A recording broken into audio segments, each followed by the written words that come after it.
नमस्कार, स्वागत है आपका एबीपी गंगा पर। आप देख रहे हैं उत्तराखंड प्राइम। आपके साथ मैं हूं लवी गुम्बर। इस वक्त की बड़ी खबर के साथ कर रहे हैं खबरों के सफर का आगाज। आपको बता दें इस वक्त की बड़ी खबर, इंदिरा हृदयेश को दिल्ली शिफ्ट करने की तैयारी। इस वक्त की बड़ी खबर, नेता प्रतिपक्ष इंदिरा हृदयेश को हुआ कोरोना तो देहरादून से उन्हें दिल्ली शिफ्ट करने की तैयारी। नेता प्रतिपक्ष इंदिरा हृदयेश को कोरोना हुआ है। हल्द्वानी से देहरादून किया गया था शिफ्ट, हेलीकॉप्टर से किया गया था दून शिफ्ट।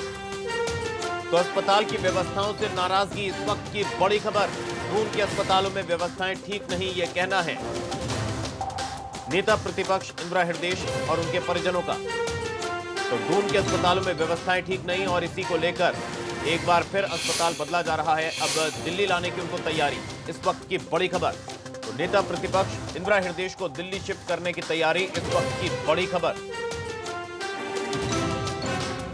हेलीकॉप्टर से किया जा रहा शिफ्ट, हल्द्वानी से देहरादून किया गया था शिफ्ट।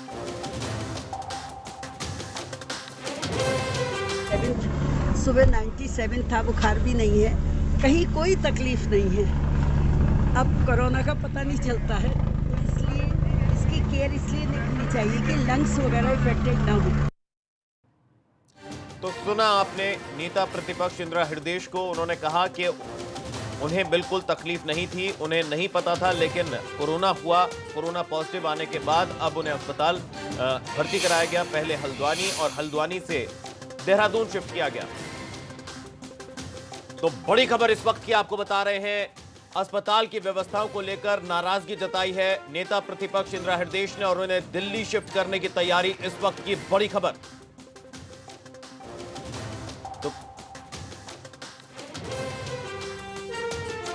तो इस वक्त की बड़ी खबर आपको बता दें, अस्पताल की व्यवस्थाओं को लेकर खासा नाराज नजर आ रही हैं नेता प्रतिपक्ष इंदिरा हृदयेश। पहले हल्द्वानी के अस्पताल में उन्हें भर्ती कराया गया था, वहां से डिस्चार्ज किया गया और उसके बाद देहरादून शिफ्ट किया गया, लेकिन वहां पर भी व्यवस्थाओं को लेकर संतुष्ट नजर नहीं आई नेता प्रतिपक्ष इंदिरा हृदयेश। अब उन्हें दिल्ली शिफ्ट करने की तैयारी हो रही है। इस वक्त की बड़ी खबर, तो अस्पताल में जिस तरह का इलाज चल रहा है उसकी व्यवस्थाओं को लेकर नाराज है नेता प्रतिपक्ष इंदिरा हृदयेश। एक बार फिर से अस्पताल बदला जा रहा है, पहले हल्द्वानी से डिस्चार्ज होने के बाद देहरादून शिफ्ट किया गया, लेकिन वहां पर भी व्यवस्थाएं ठीक नहीं थी। इसको लेकर एक बार फिर से नाराजगी जताई और अब दिल्ली लाने की तैयारी है नेता प्रतिपक्ष इंदिरा हृदयेश को। तो कोरोना संक्रमित हुई है नेता प्रतिपक्ष इंदिरा हृदयेश। पहले हल्द्वानी एडमिट किया गया, लेकिन वहां पर भी व्यवस्थाओं को लेकर शिकायत मिली और उसके बाद देहरादून उन्हें शिफ्ट किया गया। देहरादून के बाद अब एक बार फिर से अस्पताल बदला जा रहा है, उन्हें दिल्ली शिफ्ट करने की तैयारी। और ज्यादा जानकारी के लिए, अपडेट के लिए रुक करेंगे bureau chief, Uttarakhand bureau chief Ajit Singh Rathi हमारे साथ जुड़ चुके हैं। अजीत जी, पहले हल्द्वानी के बाद देहरादून, वहां पर भी इलाज को लेकर शिकायतें मिली, संतुष्ट नहीं नजर आई नेता प्रतिपक्ष इंदिरा हृदयेश। अब दिल्ली लाने की तैयारी है, ऐसी खबरें मिल रही हैं। जी देखिए, ये कि हल्द्वानी में इनकी तबीयत खराब हुई थी और एक फैक्टर तो उम्र का अपनी जगह अपना काम कर ही रहा है। इसके बाद जब वहाँ हल्द्वानी में कंट्रोल नहीं हुआ तो इनको देहरादून मैक्स हॉस्पिटल में लाया गया हेलीकॉप्टर से। और अब चूंकि उनके बेटे जो सुमित हृदयेश हैं, उनका कहना ये है कि यहाँ पर कोई कंट्रोल नहीं हो रहा है, कोई देखरेख का कोई बहुत पुख्ता इंतजाम नहीं है, बहुत अच्छी व्यवस्था नहीं है, यहाँ अव्यवस्थाओं का शिकार है, या मरीज को रखना निश्चित तौर पर। अजीत जी, जिस तरह से नेता प्रतिपक्ष अगर ये शिकायत कर रही हैं कि उनको ट्रीटमेंट सही नहीं मिल रहा, तो आम आदमी का इलाज किस तरह होगा? ये तो सीधा सीधा व्यवस्थाओं की पोल खोल रहा है, व्यवस्थाओं पर सवाल खड़े हो रहे हैं। नहीं, देखिए, उनके बेटे से यहाँ एबीपी गंगा की बात हुई तो उन्होंने बताया कि यहाँ व्यवस्थाएं ठीक नहीं है। क्योंकि नेता प्रतिपक्ष से बात होना इस समय संभव नहीं था, लेकिन अगर उनके पुत्र इस बात को कह रहे हैं तो वो कोई झूठ तो नहीं बोल रहे होंगे। और फिर दिल्ली तो मजबूरी में ही आदमी शिफ्ट करने की तैयारी करता है। जब मैक्स जैसा हॉस्पिटल, जिसको सरकार ने जमीन दी है, तमाम सुविधाएं दी हैं, और अगर वो लीडर अपोजिशन का सही से इलाज नहीं कर पा रहा है, और मैक्स के लिए तमाम शिकायतें पहले से भी मरीजों की हैं कि वहाँ सही से इलाज नहीं होता और बिल का मीटर बहुत तेजी से वहाँ घूमता है, तो इस तरह की तमाम शिकायतें पहले भी हैं। अगर लीडर अपोजिशन के साथ ये सब चीजें हो रही हैं, उनके बेटे ने इस बात की स्वीकार किया है, तो ये बहुत गंभीर मसला है। जी, बहुत बहुत शुक्रिया आपका इस तमाम जानकारी के लिए, अपडेट देने के लिए। तो व्यवस्थाओं को लेकर नाराज है नेता प्रतिपक्ष इंदिरा हृदयेश। पहले हल्द्वानी के बाद देहरादून शिफ्ट किया गया, लेकिन वहां पर भी इलाज को लेकर शिकायतें मिली और अब दिल्ली शिफ्ट करने की उनको तैयारी है। बढ़ेंगे आगे। कोरोना के बढ़ते खतरे के बीच सचिवालय में मुख्य सचिव ओम प्रकाश ने वीडियो कॉन्फ्रेंसिंग के माध्यम से डीएम और स्वास्थ्य विभाग के अधिकारियों के साथ बैठक की है। मुख्य सचिव ने कहा कि होम आइसोलेशन के नियमों का कड़ाई से पालन होना चाहिए। इसके साथ ही यह भी आदेश दिया गया कि होम आइसोलेशन किए गए लोगों की जानकारी जुटाई जाए। मुख्य सचिव ने यह भी कहा कि लोगों की शिकायतें मिल रही हैं कि कुछ प्राइवेट टेस्ट कराने पर रिपोर्ट पॉजिटिव आ रही है, जबकि सरकारी अस्पताल में उसी व्यक्ति की रिपोर्ट नेगेटिव आ रही है। उन्होंने इस पर अफसरों को कार्रवाई करने के निर्देश भी दिए हैं। तो वीडियो कॉन्फ्रेंसिंग के जरिए मुख्य सचिव ने बैठक की, होम आइसोलेशन का सख्ती से पालन करने के निर्देश दिए। सभी जिलों के डीएम के साथ बैठक हुई। मुख्य सचिव ने सभी डीएम से वीडियो कॉन्फ्रेंसिंग के जरिए बैठक की है। वहीं वरिष्ठ कांग्रेस नेता शिव मोहन मिश्रा का कोरोना से निधन होने के बाद कांग्रेस ने अपने हफ्ते भर के कार्यक्रम रद्द कर दिए हैं। 22 सितंबर को कांग्रेस के नए प्रदेश प्रभारी देवेंद्र यादव का देहरादून पहुंचकर पार्टी के साथ कार्यक्रम था। वहीं 23 सितंबर से शुरू होने जा रहे विधानसभा सत्र से पहले ही कांग्रेस अपनी 5 सूत्रीय मांगों को लेकर धरना देने वाली थी, जिसमें महंगाई, बेरोजगारी, देवस्थानम बोर्ड सहित कई अहम मुद्दों को कांग्रेस ने शामिल किया था। तो कोरोना की दहशत, कांग्रेस के हफ्ते भर के कार्यक्रम रद्द, कोरोना से शिव मोहन का निधन। नौजवान अध्यक्ष था हमारा, उनके देहांत से पार्टी को आघात लगा है। पूरे राज्य के पार्टी के हमारे साथी दुखी हैं आज। जिस प्रकार से संक्रमण लगातार फैल रहा है, जिस प्रकार से लगातार मौतों का सिलसिला जारी है, रोजाना खबरें आ रही हैं मरने की, इसको देखते हुए प्रदेश अध्यक्ष जी ने प्रभारी जी से बातचीत करी और आगामी 1 सप्ताह तक के सारे कार्यक्रम उन्होंने स्थगित कर दिए। उसमें 22 तारीख का, 23 तारीख का जो हमारे प्रभारी जी का आगमन का कार्यक्रम था सितंबर का, वो भी स्थगित हो गया है। 23 तारीख को विधानसभा के समक्ष 5 सूत्रीय हमारे बहुत बड़े इश्यूज थे राज्य के, जिसमें बेरोजगारी भी था, किसान भी था, महंगाई भी थी, कोरोना भी था, ये सारे विषय थे। इनको लेकर के धरना था, देवस्थानम बोर्ड था, वो भी स्थगित हो गया।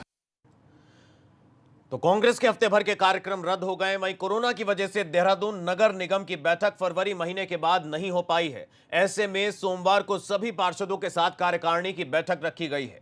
बैठक नहीं होने से निगम के कई महत्वपूर्ण प्रस्ताव अधर में ही लटके हुए हैं।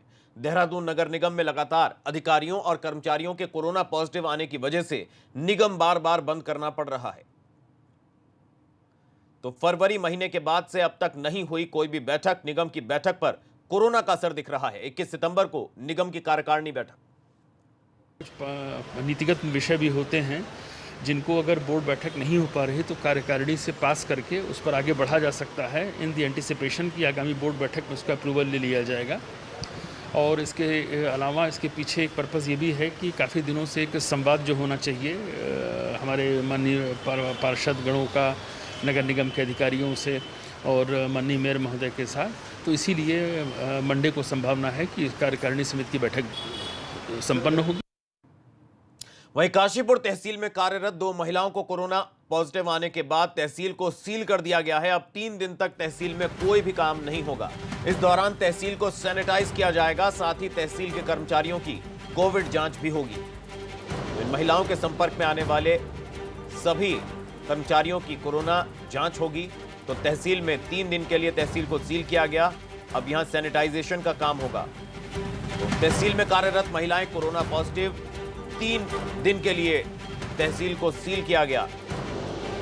तो इस दौरान तहसील में सैनिटाइजेशन का काम होगा।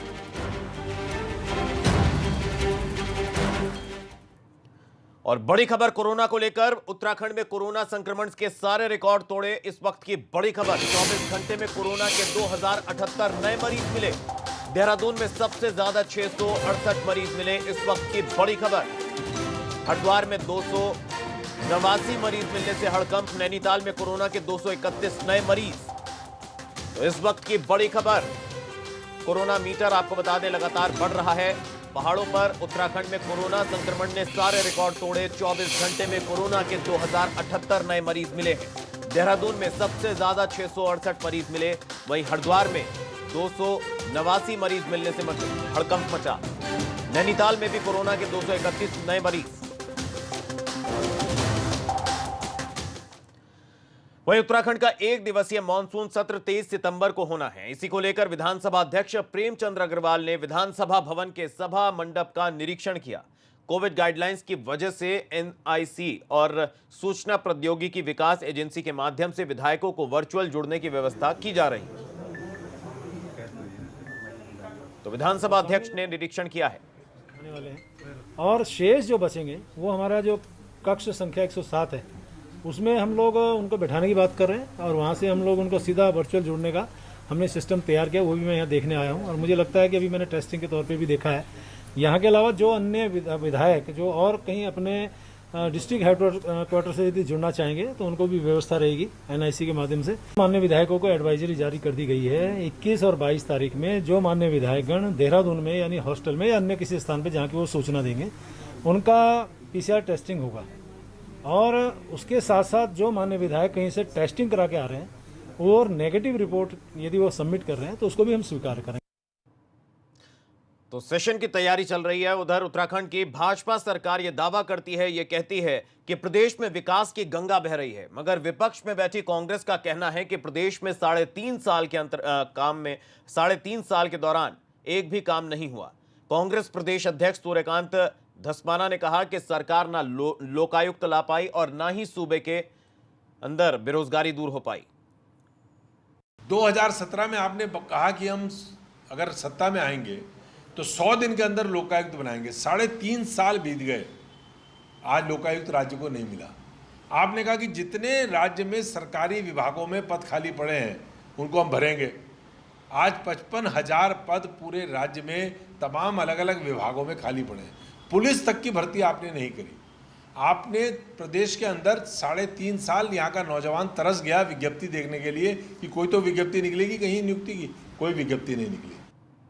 तो राज्य सरकार के विकास के दावों पर विपक्ष के सवाल। वहीं इसके साथ ही कांग्रेस ने महंगाई के मुद्दे पर भी प्रदेश सरकार को कटघरे में खड़े करने की कोशिश की। आपने कहा कि हम महंगाई में 100 दिन में नियंत्रण कर लेंगे। आज महंगाई अपने बिल्कुल चरम पर है, उत्कर्ष में। राज्य में संपर्क मार्ग टूटे हुए हैं, राज्य में राज्य मार्ग टूटे हुए हैं, राज्य में राष्ट्रीय राज्य मार्ग टूटे हुए हैं, प्रदेश में सड़कों का हाल बुरा है, किसान परेशान आत्महत्या कर रहा है, नौजवान परेशान उसको रोजगार नहीं मिल रहा है, महिलाएं परेशान उनका चौका चूल्हा जो है वहाँ महंगा हो गया है, गैस महंगी हो गई है, पेट्रोलियम पदार्थों में आपने कोई राज्य में राहत नहीं दी।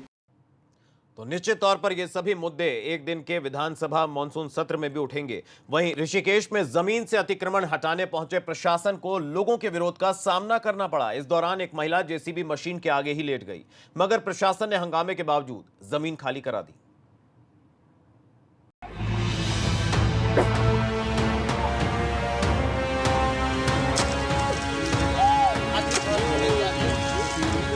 तुम बताओ 40 साल से क्या तुमने इसमें कुछ किया है? 40 साल से खेती कर रहे हैं, खेत के बीच में बुलडोजर बिना किसी नोटिस के। ऋषिकेश के रायवाला में जमीन खाली कराने पहुंची प्रशासन की टीम के लोगों के साथ नोकझोंक हो गई।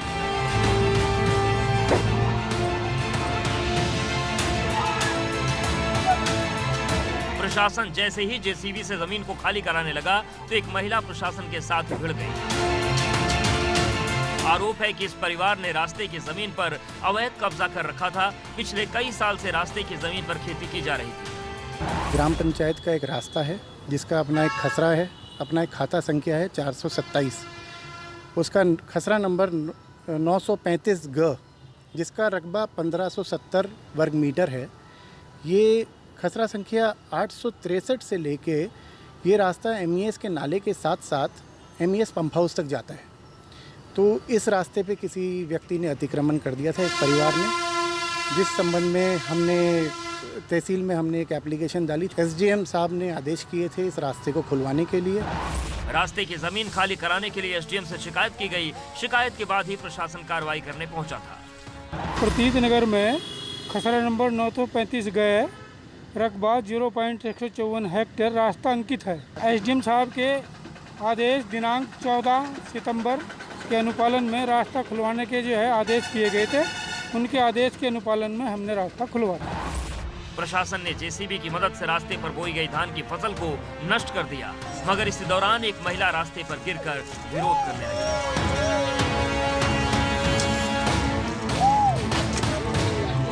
हंगामे के बावजूद प्रशासन ने आखिरकार रास्ता खुलवा दिया है।